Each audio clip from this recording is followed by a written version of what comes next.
Hey, I'm Diana, creator of Money Boss Mama, where I teach women how to save money, pay off debt, create a budget, and shift their money mindsets. You can learn more about me on my website, moneybossmama.com. But on Instagram a few days ago, I did ask you guys what video you wanted to see next from me. And you all voted the things that I gave up and or sacrificed on my debt-free journey.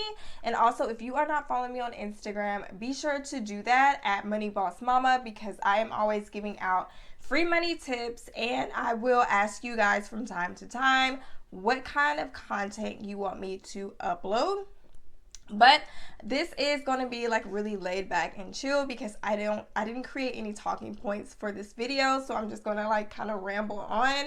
But I'm going to go over 6 things that I gave up and sacrificed to pay off debt on this journey. And so far I have paid off $32,000 in debt. I did start off at $34,907.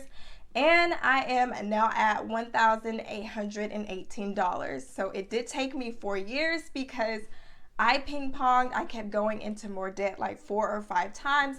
And I am a single mom. I'm doing everything on one income, so it is taking me a little longer. But be sure to stay tuned to the end, because number 6 is going to be super important, you guys, and you really need to listen to this. So make sure to stick around. Be sure to like, comment, and subscribe. Hit the notification bell, and let's go ahead and get started. Okay, so the first thing I gave up was fashion. I am looking a little more decent these days since I am at the end of my journey, which means I have a lot more income that I can use to pay for clothes. But when I first started, I was low income, like extremely low income. And so I did not have a lot of money to spend on clothes, and I felt like I looked like Lord Farquaad. I was wearing like leggings with holes, and if you have never worn leggings with holes, then kudos to you, because a lot of us were in the struggle and are still in the struggle.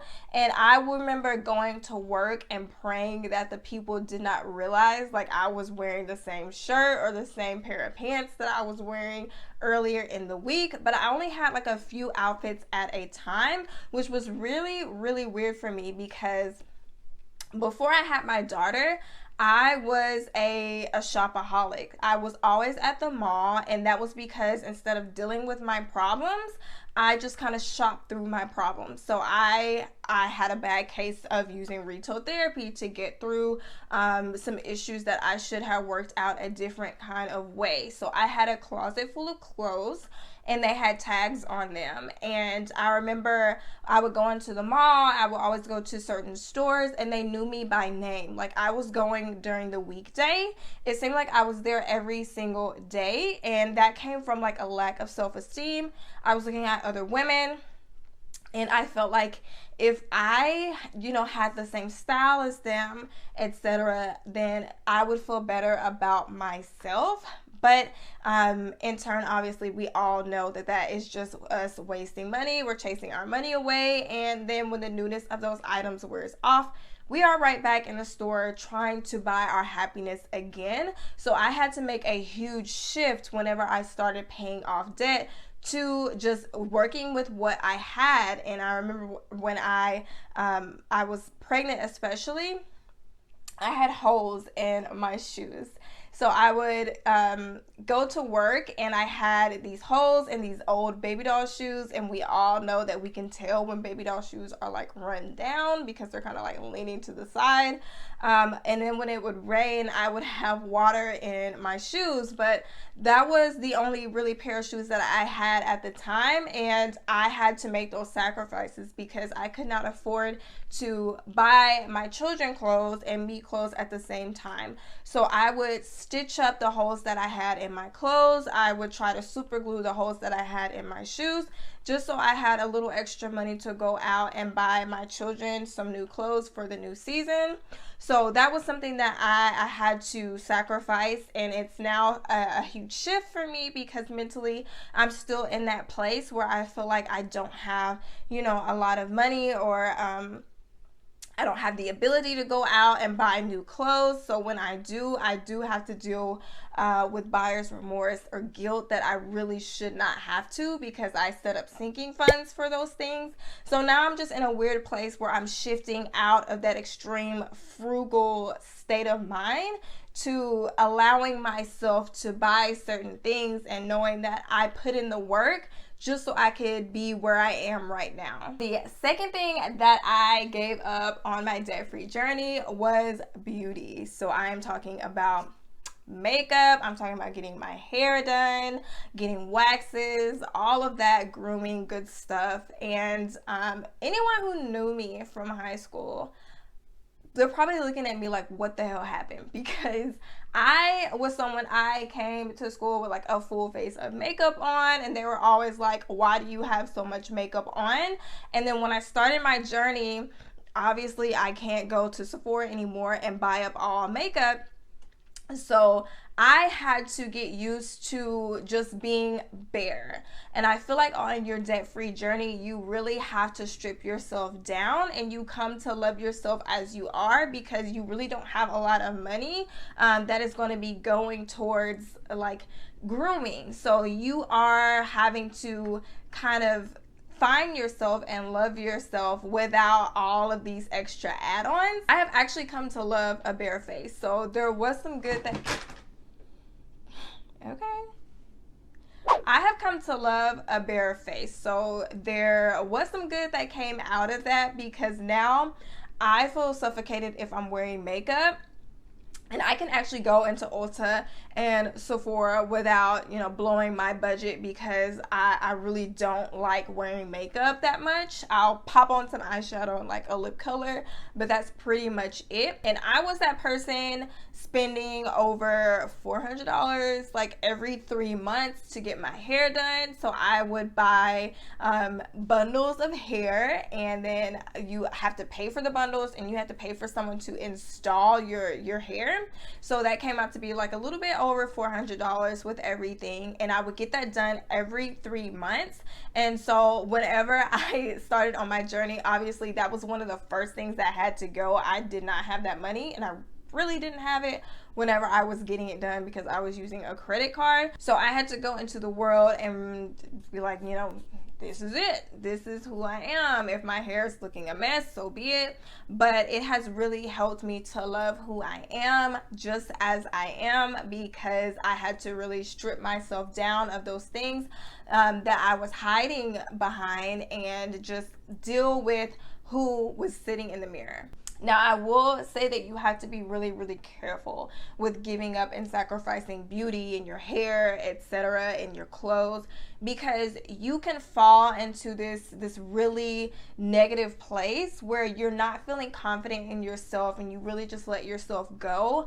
I did have to fight my way out of that because I was stuck in a place where I didn't want to do my hair. So I didn't do my hair and I didn't put any effort in how I was looking, what I was wearing. I would just literally leave the house looking like whatever, and I would not take a second look at myself in the mirror because I did not want to see who was looking back at me, because I didn't recognize that person, because I just got to this place where I was so frugal and I felt so bad if I did go out and buy a new shirt that I just wouldn't do it. So you have to find a healthy balance. I will say that. Don't completely cut everything out if you can comfortably afford it, because you have to look good. Like, even still, it's really important to feel good about yourself on a debt-free journey. You don't want to let yourself go. You don't want to feel bad about yourself. You want to still recognize the person in the mirror, but you want that person to reflect more of you and your values without any extra add-ons. So I do want to make that a point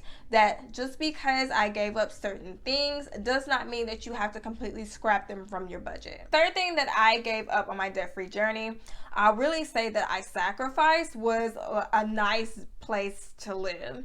So whenever I moved out of my mom's house, it was like 2013, 2014. I had a habit of moving every single year. The people that I was renting from, if they did something that I disliked and it was like dishonest, I did not play that. I am not giving you any more of my money once my lease is up. So I would pack my stuff and I would leave. And I remember I had a habit of always like elevating the place that I lived. It would have like better amenities. It would be bigger, like in a better community every single move. And I got used to doing that every single year. And so whenever I got to this duplex, I remember it was my first duplex. I had my own little driveway that I could park my car, and I was feeling really, really good. My daughter, I just got her out of daycare to preschool, and here at preschool, the pre-K programs, they are often free. So I no longer had to pay for childcare, and that was really the start of my journey. I was really starting to get serious about paying off debt, and I was feeling really good because I'm like, yes, now I have extra money to apply to my auto loan and my credit cards. So I had extra money. I had never really had extra money before, so I was feeling myself, obviously. And I had this new rental, and then I got pregnant with my son. So he really had to break me down out of that pride where I felt like I just had to have these better rentals every time I moved, because now I was right back to where I had started. And I remember feeling down, like feeling like God was punishing me. But in reality, looking back, hindsight, he was just pushing me to do what I needed to do, and I felt like he was testing me to see if I was going to continue to do what I needed to do to finish this journey that I feel like he personally put me on to help other women. So when it came down to the end of my lease, I decided to move to this really cheap, crappy apartment where I had roommates, and they were not humans, they were cockroaches. So I would find like new cockroaches, and they would be on their backs, but every single morning and every single night I would find my roommates dead. And my pride really, really took a beating. And I remember I never invited anyone over because I was so embarrassed that I went from like this nice duplex to this really old townhome, and it was across the street from these motels. It wasn't too bad of an area because I wouldn't put my kids there, but it definitely was not an upgrade from where I had lived before. But it was saving me $200 a month, which was exactly what I needed for childcare. And I remember I did not want to lower my debt payment. My main goal, even though I had this new baby on the way, so I would be caring for 2 kids financially on my own, I prayed to God, and I was like, this is it. I'm not lowering my debt payment. I'm going to pay off this last credit card, and I'm going to pay off this auto loan, and I'm not going to use my child as an excuse. So I did what I had to do to be able to afford his child care. And I side hustled for the rest of his expenses. But I signed for a year. And I remember I was so uncomfortable in this little old crappy apartment. I would never go downstairs because I did not like the living room. It gave me the heebie-jeebies. But in that year, I hauled ass. Like, I did what I needed to do. I sacrificed. I was still stitching up holes in my clothes. I was still super gluing the holes in my shoes. I looked like Lord Farquaad because I just did not have time to care about my appearance, obviously, with 2 small kids. But that sacrifice allowed me to pay off my auto loan, the remainder, and my last credit card within that year. And then when my lease was up, I was able to pack up my kids and leave to the place where I am now. And this is the first time I have ever stayed in a rental. I'm actually in a duplex for longer than a year. So I have been here for like 3 years, and that sacrifice taught me that I don't need to elevate every single time I move. I don't need a newer, better, bigger apartment. I'm fine right where I am, and I can use the money that I'm saving to help me reach my financial goals faster. The 4th thing that I gave up to pay off debt was traveling. I have not been on a vacation in years, and before I would take like a yearly vacation with my family. We would maybe go to Florida or whatever it was that we decided on. But when I really buckled down on my debt-free journey, I just decided that I did not have the money to give to paying for food, hotels, car rides, gas, etc. So I made the decision to sacrifice traveling until I got my debt paid off, because I figured that, I really did not start with a large amount, even though it was large to me. I know compared to other people, it could be a lot worse. So I figured that I could buckle down for these last couple of years, sacrifice going out of the state. And then whenever I get my debt paid off, I am free to travel and experience things with my kids as often as I would like to. So that was the sacrifice that I put in, and I figured the reward was going to be a lot more rewarding than the actual experience of traveling. Now, I will say that this allowed me to use a PTO sellback strategy. So since I do not go anywhere, I am stuck in my little country state of Arkansas, I hoard my PTO, and my employer allows me to sell back a portion of my PTO that is unused. So I always wait until I get like 80 to 100 hours, because I get 5 per paycheck, and then I will sell it and use those large chunks to make big payments.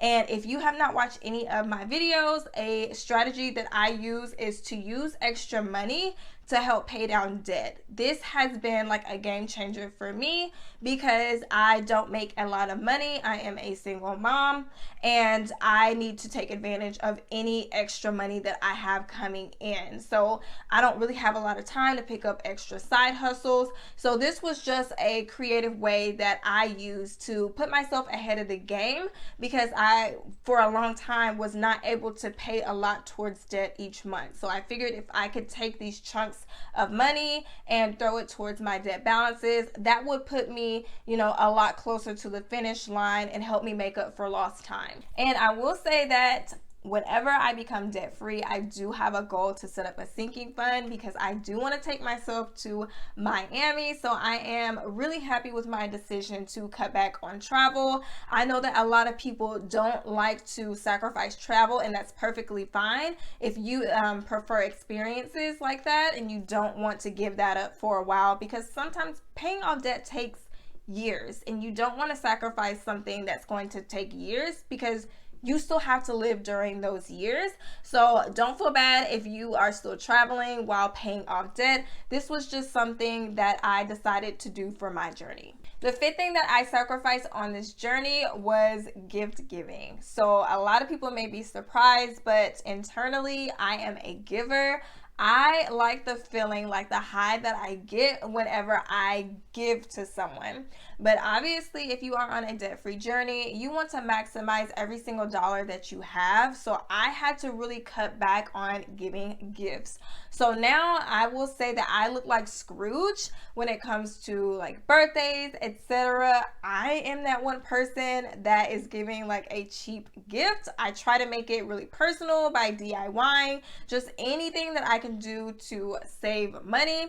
Or I will say, hey, I don't have it right now, but in my mind, I know that when I pay off debt, I will make up for lost time. And I will say with my family especially, they have gotten used to my frugal ways. So they know I'm not coming with some huge gift. And if I do give, that is going to be something that is cheap.